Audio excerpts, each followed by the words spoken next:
to my favorite topic now, which is all about agility and how we can actually use the mindset, the tools and techniques in our own work in HR to revolutionize our results. So that's what we're going to get into next. A quick shout out to, of course, the Red Stage.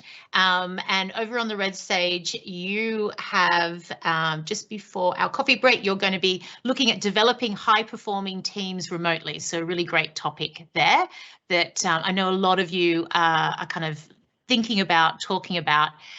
And as John said, there's this theme that's starting to come out where actually we can't, it's not about just looking at individuals, just individual skills and individual talent and individual movements. It's actually about building teams and bringing people together to solve business problems real time, and having that flexibility of how we kind of build those teams and build that workforce planning. So some really great themes there. I hope you're looking for the Easter egg. I am too, because I am determined to get those Sony headphones. Okay, so let's get into it. We're going to get into Agile HR, and we're going to explore co-creating the employee experience. And the reason I always use this term co-creating is this is how I found the topic myself. So I, like you, have worked on numerous HR projects and looked at things such as evolving culture, team building, and also the classic of performance and reward. And this is how I discovered Agile. So I was fortunate enough to be asked to help a business that had Agile much more in their DNA. So they were a startup to begin with, and then they grew quite rapidly.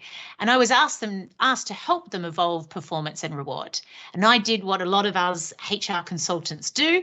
I went and looked at the engagement survey. I went and looked at the data. I went and interviewed a few people. And then, of course, I went and looked at what the cool companies do, like Google and Facebook. And I went and designed my perfect blueprint solution of how they should do reward and performance. And I was cutting edge, I was removing ratings, I was introducing collective bonus, so really quite cutting edge solutions. But of course, my sponsor said, well, how do you know it's going to work? And I went, oh, well, best practice, this is what your people have asked for. He said, I don't like the word best practice, and I don't like opinions. I want some data. You need to experiment, you need to test, and then we'll make some changes based on the evidence that you collect. It sounds so simple, but that actually was quite revolutionary for me, because I realized that you can use the same techniques that business use to prototype and test solutions for our end customer. You can do that in the people space. And the glory is that if you invite them in and you test with them, you listen to them, you truly listen to the feedback, you make changes based on the evidence presented. Once you then make some big announcements, such as changing the bonus structure and also changing the performance approach, it's not so big because they're in the change with you and you co-create it with them. Yes, there's still debates and they still talk, there's still kind of big discussions. However, they're in there and they see why the changes are happening. And it really just transforms the way you approach so much of HR design and delivery. So that's what we're going to explore today. How can you use this concept of Agile in your work to co-create the employee experience? So let's get into it. Make sure you let me know your questions. So pop them into the Q&A chat. I'm definitely going to pick them up and we can have a look at whatever sort of really interests you about the topic of Agile ways of working, and of course, Agile in HR. So much of the theme today is, how do we do people and culture for the new working paradigm? What does that look like? What does that feel like? And what's also interesting is that, there was one talk earlier today that said COVID was just the catalyst for the change. These changes were already happening. So across all organizations, there was a need to be more collaborative. There was a need to build teams in a network. There was a need to rapidly respond to your customer needs and to the market and start to deliver value at speed. This remains the same, but what we've seen is this kind of quick, this speeding up, this acceleration of these trends. And what's interesting is in particular an acceleration of the digitalization of both the employee experience and the customer experience. But what was also interesting in this is the companies that have done well through the last 2 years in the pandemic and are now really starting to rise are the ones that already had agile ways of working, running successfully. They were already collaborating, they were visualizing work, they were defining value, they were coming together in small self-organizing teams. And this meant if they were able to just keep going and actually maximize those ways of working to respond to the world around them. And so a big theme here is it is time for proper transformation, not just adaptation. And for anyone that sees my Talking HR Trends videos with Tom Hark, this is a big theme that's coming out, is that if you really want to be able to take advantage in this new world, if you want to guide your business to be successful, then it's about transforming your people, the ways of working around the business problems to solve. So it doesn't have to be complex the way that you do it. It can actually be fairly straightforward and simple. But don't just adapt and try and make things fit. Really think, okay, how am I transforming to take advantage of the new world in which we work? And so I thought I might put this one in just to kind of be a little bit controversial today. So I was at a HR conference last week in Copenhagen, and there was a person was presenting, and they were head of strategy and innovation. And they were asked to present for a HR audience, which they don't normally do. And of course, the question was, what is your message to HR? And this was their words, that HR, our profession, we need to kick our own butt or kick our own ass. So apparently it's time for us to really be part of the strategy and the innovation. How do we help the business solve problems? Because the people, strategy, the skills, the mindset, the ways of working, that is just so much part of how a business is successful. And if you want to drive innovation, actually creating the environment where that thrives is so important.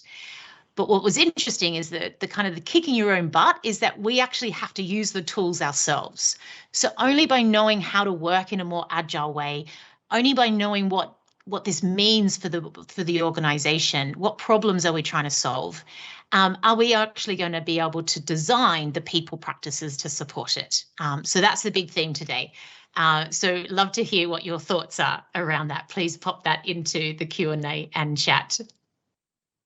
And so all of this is understanding our role. So a big part of Agile is considering who is your customer. And for us, our customer, of course, are our people who are then getting the job done to deliver value through the business to that end customer. So the end customer is the person that buys the products and services of your organization, or if you're not for profit, the people that are using the services that you provide in the community. All of that is actually about us knowing how we fit into that value stream. And how do we help people be good in their job? How do we help it get it done easier, quicker, make it less complex? And so this is all of what Agile is about, understanding our role in that value stream, how we help people be great in their job for the value to then flow through. And this is things that you can measure as well. And this is the powerful part of the storytelling that we're starting to see come through a lot of the presentations today. So fabulous to meet you all. I'm Natal, and I co-authored the book Agile HR last year, and love to know what your thoughts are on that. I head up learning, coaching and community at PXO Culture, and would love to be connected with you. So if you're not connected with me on LinkedIn at the moment, please send an invite. I'm always happy to chat about anything around people experience, operations, and of course, using agile tools and techniques to revolutionize your results. At PXO, we do lots of free events. So some great meetups happening, one happening next week about using OKRs to guide business agility. And of course, we do lots of great learning as well. And our next boot camp is coming up in February next year. So please get in touch if you want to be part of that. So let's think about it. Let's go back to my statement earlier about the person that was asked, what does HR need to do? Well, we need to kick our own butt. So I think this starts with thinking about how, if we think about more traditional approaches that we've used in HR, and also if you think about that story at the start around approaching that performance and reward project, how does HR traditionally solve problems? And I think up until now, we've often lent on best practice a lot. Indeed, I was actually kind of taught that. So as a HR practitioner, I would kind of always go and look at best practice. I would look at other case studies, and then I would kind of bring them in and apply them to the context in which I now worked. Now, you definitely should still do that. You should still refer to some great practices out there. But we need to test for our context. Why will that solution work here? What's different about our people? Do we know the customers that we're really delivering this for? Do we know the problems we're trying to solve? What's going to be the data? What's going to be the metrics? So even if it's a solution that's worked before in your career or somewhere else, like a competency framework or a training solution, how do you know it's going to work now? And this is the big thing. We need to test and evolve for our own context. So I want to invite you to start thinking, well, how could I solve these problems that I'm facing with an agile mindset? So let's spend a little bit of time looking at what that means for us. How would we do that? So earlier we talked a little bit about Agile and taking this into the world of HR culture and change. So it's very much about putting your customer at the heart of what you do. But a big piece is thinking about how do I incrementally, so slice by slice, piece by piece, deliver value to that customer. To deliver value, you need to know the problem you're trying to solve and what is going to be the impact. And you also need to make that value quite tangible. And in Agile, we want to know that. We want to prove that quite early on. So what we do is we say, okay, these are all the things we think we need to work on, but let's start here first. Let's get a minimal viable product out or something of value that we can get feedback on. Let's get that out to our people. So it might be testing in one part of the business. It might even be showing them just a prototype to begin with, but we get some feedback. Does this work for you? Does this solve your problems? If I kept going in this direction, is this the right direction to go? If not, what should I do differently? What direction should I now pivot towards? And this is this feedback loop that drives Agile ways of working. So think about that. How do I start doing this in the world of HR culture and change? And part of that is also saying, all right, to solve complex problems, to know how to build a hybrid workforce or to know how to enrich the well-being of my people, I need to have a multi-skilled team to do that. I can't just be one sort of topic owner trying to lead that project individually or sort of gathering people around me to get the job done. I need a multi-skilled team that can really respond to customer feedback in the real time, in the moment. And that's where the concepts of your sort of more T-shaped, multi-skilled, self-organizing teams start to come in the world of HR. And this is amazing because this can actually start to really help us move beyond that siloed way that we've often worked in before. Start thinking about a holistic approach to those problems that we need to solve. And also start to prioritize ruthlessly because you can't do it all. So what's the most important problem to solve first and why? What's going to be the value and the impact? And then once we've actually delivered enough against that, how can we move on to the next one? So this is how we start to really kind of add value as a business function. So another key message today is let go of that big bang, all size fits, or one size fits all, a full all-in-one HR solution, and instead go after the real problems to solve with real people. Go and get the data, go and test and learn. And then by actually incrementally solving those problems, you're going to have a huge effect over time. And you start to kind of rapidly deliver that value, which is what Agile's all about. Okay, so let's use a few techniques to think about how we would co-create the employee experience using Agile mindset and tools. Okay, so the first one is thinking about who our customer is. So a lot of times when I ask people to think about a business problem and then I say, who's your customer? They say all employees. Okay, that's a good starting point, but is it everyone? And are they all the same? And also, do they all have the same problem that you're trying to solve? And we heard John also earlier talk about this personalization, this idea of knowing the experience of work for different segments of our workforce. How are you going to tap into that? And is it the same problem that you're solving for all? And this is really interesting if you start to unpick topics like well-being, topics like hybrid working, and also things like performance and reward. How do we start to dig into what's going on for our customer and actually defining the problem through their eyes and through their lens? And this means we start to solve problems based on the data rather than sort of assumptions and opinions. And the reason that's important to call out is, I don't know about you, but so many HR projects I work on, people have very preset ideas of what could be the solution. And indeed, I do it all the time. You jump to that solution. So instead, have all those ideas. Yeah, I've done this before. I think this might work. That's great. But now let's go. Let's find out who's our customer.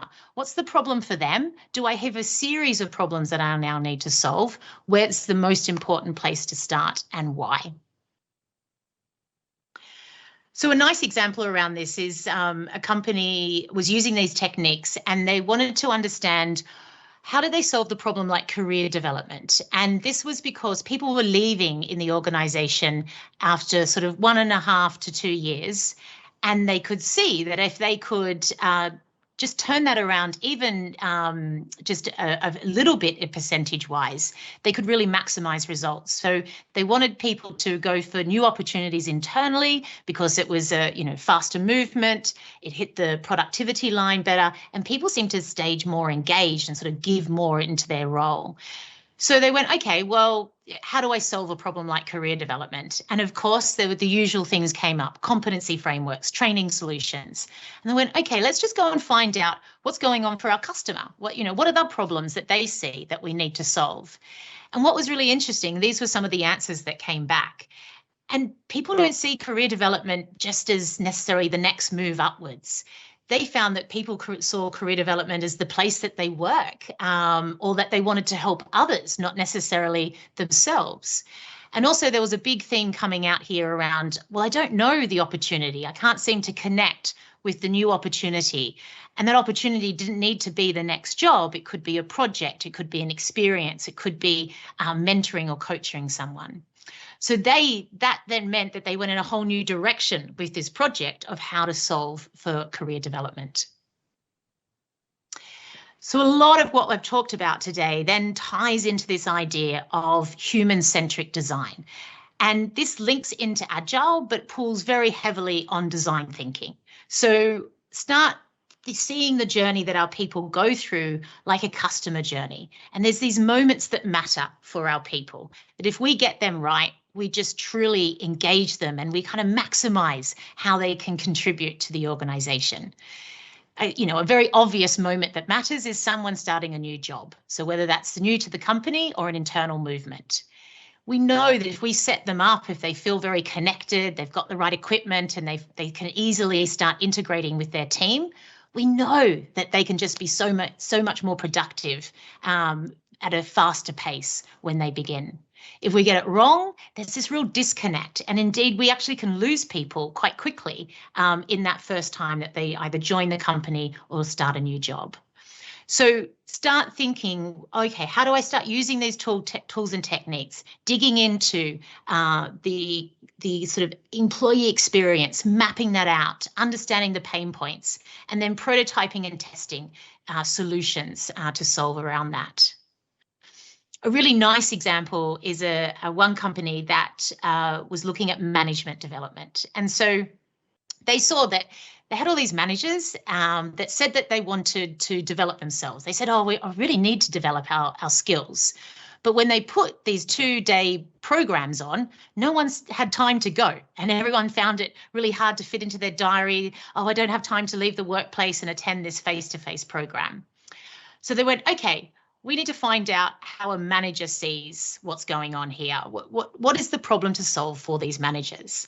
And when they went and did these human-centric interviews and started to investigate a bit further, they came across things such as, I need to hire a new person and I want to hire the best person for the team, but I don't know how. Or I've got a new person starting in a few weeks and I really want to set them up for success, but I'm not sure how to do that. So these were things that were covered in the face-to-face program, but managers only saw them as problems to solve at that point in time. And so what this team realized is actually, if we started to get actual kind of moments of learning to them at that time of need, we could really start to change this. So they started to prototype very on a small scale to begin with. What if we got a little bite-size, video or coaching opportunity or a little kind of 90-minute learning session to a manager that had this problem? Or could we even connect this to a HIIS? So if someone had a difficult conversation tomorrow around feedback, they might want to access learning the night before. And sure enough, they do. So suddenly they totally revolutionized their whole approach to management development by going after the problems that were coming up for the managers themselves, rather than thinking more about the solution that they needed to provide first. So it's a great example of using some of that design thinking techniques to really start to totally revolutionize your whole learning strategy. And so all of this is about working in a very evidence-based way. So be data hungry, kind of how do I actually validate that this is the right thing to do? What's my hypothesis here? So if I think that changing the performance process and removing ratings is going to create a more feedback-rich culture, how do I actually measure that? How do I demonstrate it? And how is there any way of proving that before I implement it across the whole organization? And by working more in this way, thinking more about that, what's the data? What's the evidence? How do I demonstrate this back? We can more effectively manage our hippos. So that highest paid person's opinion that really does come in and start to sway the different directions we go on some of these projects that we have. And so a really nice example around kind of like a tough topic on that is, how do you solve a problem like performance and reward? And this one comes from one that has actually now been running for a number of years and has sort of iterated and evolved since. But it started with, okay, we can see an opportunity here. People are working in more agile ways, but we currently have a process around performance and reward that is based on individuals. So it was all about an individual rating, an individual bonus, and feedback that mainly only came from the manager. So they thought, okay, the hypothesis here is that creates blockers to a more collaborative, agile ways of working. But how do we test this? How do we demonstrate that this is the thing to do? So they started small. They just went to one part of the business and they said, we're going to run a test for 12 months. And if you think about it, something like performance and reward, you do need some time to run an experiment. It can't just happen. You can't just do it for a few days. So they went, okay, let's go and run this for 12 months and actually see how it goes. They definitely had to get their senior leader on board at the start. There's a lot of assumptions about this topic. So then they brought in a very kind of researched, evidence-based approach to get their support. And then they went, okay, you can't just remove ratings. You actually need to create a culture around it that kind of gets people engaged in this new way of working. So they decoupled the individual performance from bonus and looked at how do they bring in more collective rewards. So thank you bonuses and kind of a bonus for everyone based on the company performance. They looked at individual budgets that teams could own to give each other recognition, and also for individuals to own around their own, running their own kind of development. And then they also spent a lot of time of bringing managers together, usually each 6 months, now not to calibrate against ratings, but to talk about their people. Who's going well? Who needs to have a more serious conversation? What are the development opportunities? Who's ready for a stretch role? And so this was about developing your leaders to be better managers and actually having a better view of your people. So they kind of really flipped it. They made the performance and reward about, this is how great our business is going, and now let's help managers have better conversations. What was really interesting is that of course, they were tracking the more immediate data of, okay, what's the impact on engagement? What's the immediate feedback from people? And, you know, do people want to keep going with this new way of working? And all of that was positive. But what was the real kind of surprise and also the big winner to actually show to the wider company that this was worth going after was it actually had a great impact on Net Promoter Score and productivity. And suddenly you're seeing this impact on your business bottom line and the value flowing through to that end customer. And here's now your story that you can start to show of how and why you should make an organizational change across the wider business. So it's a really nice example of, I think, how to run an experiment on quite a tricky topic and then start to build that over time. Think incremental, think, you know, feedback loop, review, adapt, and then move forward. So much of this is about kind of radical business collaboration. And this goes, sort of looks at in different ways. So first of all, how are we linking into the business in a new way where we're clearly defining the problems to solve from a business point of view, and we're asking people in the business to test the solution. Okay, does this work for you? Does this make your job easier? Does this actually help you then deliver value to that end customer? Does this solve the problem that we have identified? So you're actually you're building it with them. You're co-creating the change as you move forward. But the other key thing around this is how we start to collaborate in HR ourselves. So we haven't gone too much into some of the techniques today of Agile around, you know, visualizing your work, prioritizing your work based on value, and working in this more kind of transparent T-shaped team way. But this is, for me, is the real power for HR teams. You know, I've been to several conferences lately and lots of meetups, and it's all been about, well, what are the skills and capabilities that we need in people and culture to start to help our business really take advantage of the changes around us and be successful? And so much of this is linked to Agile mindset, being nimble, being innovative, having that growth mindset approach, being able to use things like design thinking and problem statements, and being able to tell the story around the data and the evidence. And also, you can't do all of that yourself. So solving big complex problems, you need that multi-skilled team around you. So how do you start building that in HR? That's moving beyond the silos that we have in our own profession and bringing people together to deliver real time to our customer, to our people, and through the business. And I've just seen a message in chat that I'm finishing up, and that's a kind of a message for John to ask me a couple of questions, and I am. So I was just about to say I'm moving to the end. Thank you so much for joining me today, and please stay in touch. So link up with me on LinkedIn, and of course up on the screen now is how to stay in touch with all the meetups and the videos that we do and all the free great resources. So do come over to PXO Culture, join the community and learn lots more about Agile and people experience with us. So John, love to know if you've got a couple of questions for me, and we can explore that together. Hi Natal. Yes, thank you very much. Actually, I think the chat message was for me, telling me to concentrate rather than for you to wind up. But we've still got plenty of time. That's okay. I thought I'd. Wonderful. Yes, and so definitely we've got questions. In fact, there was a bit of a discussion going on in the chat as well, so I'll take you through that. And yeah, you know, I support everyone should take a look at the book. Lots of post-it notes and tabs and various things, loads of stuff in there. So the questions.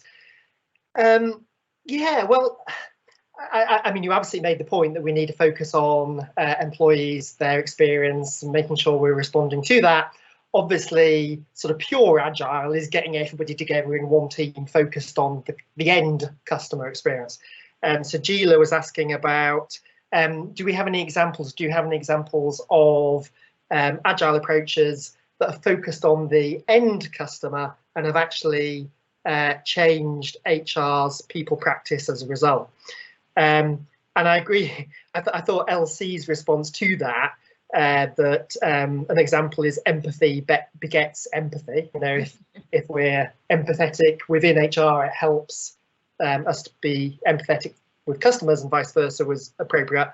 Yes, but Gillia's still after a more practical example as well. Yeah, totally. Well, I think it kind of ties into a few of the themes in this talk, and something I often talk about, which is fight the process waste. So when we design solutions in the world of people and culture, we don't always go for the user experience first. We you know, I've seen quite a lot. We maybe go for, okay, what's the compliance need, or what's the data that we need to ensure that we've ticked off or collected, or what's the best way to kind of collect the information. And unfortunately, that has often led to some kind of experiences which feel quite heavy, like tick box kind of exercises. And the classic, of course, is things like performance, things like career development. You know, I know a lot of organizations that made career development mandatory as part of their performance conversations. That seems like that comes from a good place. But once something's mandatory and you must fill it in as a, you know, in this form, and you must fill it in a certain way, people feel like it's an add-on to their job.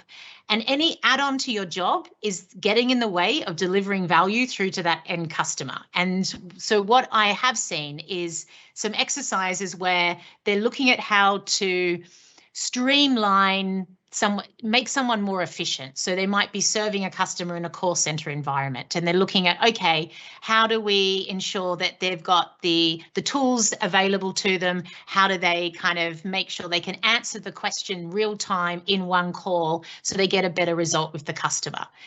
I've seen some of those studies lead to actual changes in HR processes because the HR process was getting in the way of that person doing that job. And so they realized some of that HR process needed to be stripped back. So they were actually freed up to kind of have the time to get the job done and do that.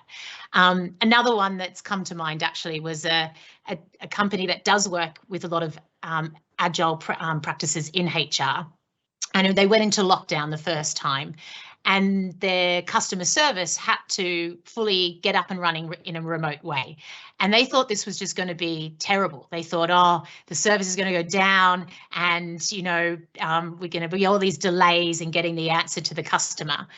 But they had to focus so much on, okay, how do we make sure that people have the tools so they can resolve things now that they're at home? How do we create chatbots so people can talk to each other more effectively and with the customer straight away?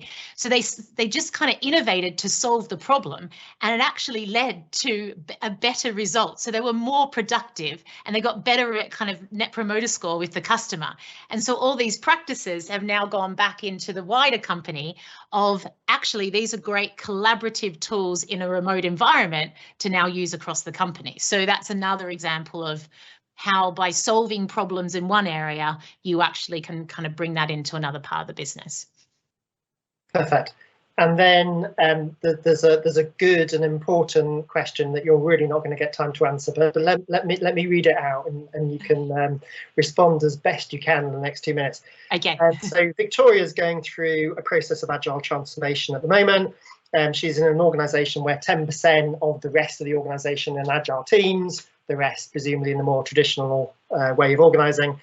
How does HR respond to the high expectations for, you know, higher velocity and responsiveness and so on from the agile teams organisation, and what's the best way to provide a minimal viable product approach to the non-agile teams? Yeah. Okay. So a very big question. All right. So a key message across this sort of talk was, what's the problem you're trying to solve? And that is as much for agile transformation overall, or cultural transformation, as it is for how to actually now enable these agile teams to get the job done. So I would go and clarify what's the main problem to solve and what's the most important area to focus on first, and start there. And that's where you get your MVP going. And actually, by getting some results in that problem, you will just see some benefits start to flow through. You can't solve for everything, and you actually can't kind of do everything at once. We just don't have the capacity.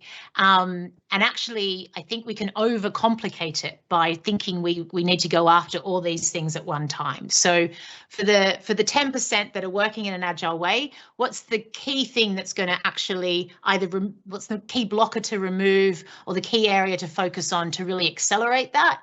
And then for the other part of the business, if it's about building kind of curiosity and kind of, interest to move in that more agile way, well, what's the first main thing to do that? Is it run an experiment in that part of the business? Is it, just change a certain people practice to enable more collaborative environment? It doesn't always have to be under the tag of agile either. So if agile is not the word to use, then just let that go, because this is about collaborative modern ways of working. And so focus on the business problem and you should get a good result. Perfect. And a couple of thank yous in the chat as well. My final question would be, how do you actually get to ask?